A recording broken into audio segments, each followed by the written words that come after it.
broadcast is Russian affairs expert Fred Weir, who's joining us live from Moscow. Fred has spent 20 years reporting on all the issues relating Russia. Now, Fred, welcome to WION. Thanks for sharing your views.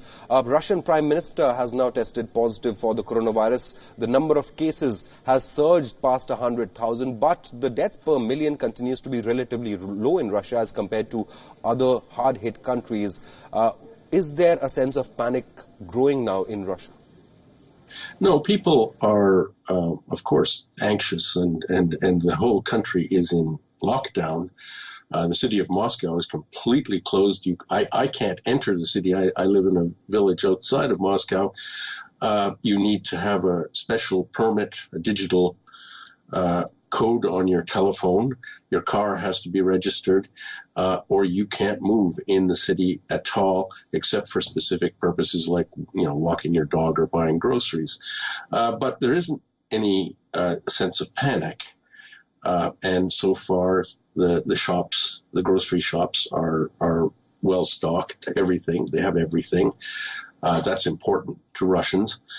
And then there's law and order, but it is getting worse, and this is a huge country, and it's clearly spreading out of Moscow to the provinces.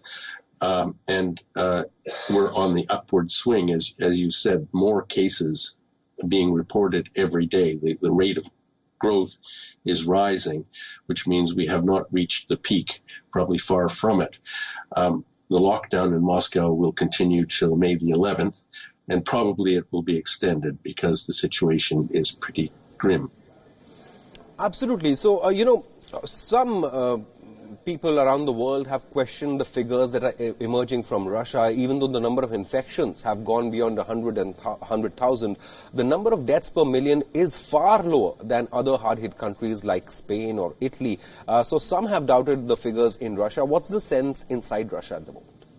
Well, I think the figures are accurate. I mean, statistical jiggery could not account for the difference between Russia, which has a death rate of 1%, roughly 1% per million confirmed cases, and France, whose rate is 14%. Italy is also something like 14%. The United States is 6%. You cannot fudge statistics to that extent.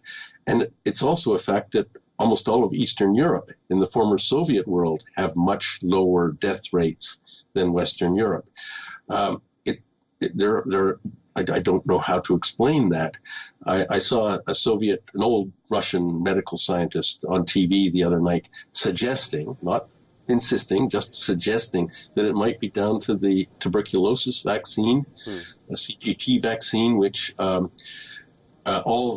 even to this day, Russian kids get it. My own kids were vaccinated, but was long since discontinued in Western Europe and North America. Might be something like that. Something to do not with the great response of the Russian government or that Putin's a genius or anything like that, but just some actuarial fact like that. Right.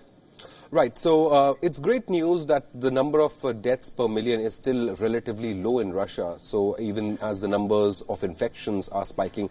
Now, another issue that the world is facing as far as this coronavirus pandemic is concerned is the investigation into where this pandemic actually began. So the World Health Organization has just said that it has not been allowed by China to enter the country and actually investigate where the virus originated. Has Russia made any such demands into the origin of the virus or the spread to every corner of the world? No, Russia is not making an issue of this. They, as you know, they have a special geopolitical relationship with China, and that may be the reason. But they're just not. Anyway. It does not appear in the evening news. It doesn't seem to be discussed here. They did close the border with China back in January, but there's no sense of blaming China for what's happened. Right, no sense blaming China, certainly. Fred Weir, thank you so much for joining us at the moment, getting us all the latest updates from Russia, where the Prime Minister himself has now tested positive for COVID-19.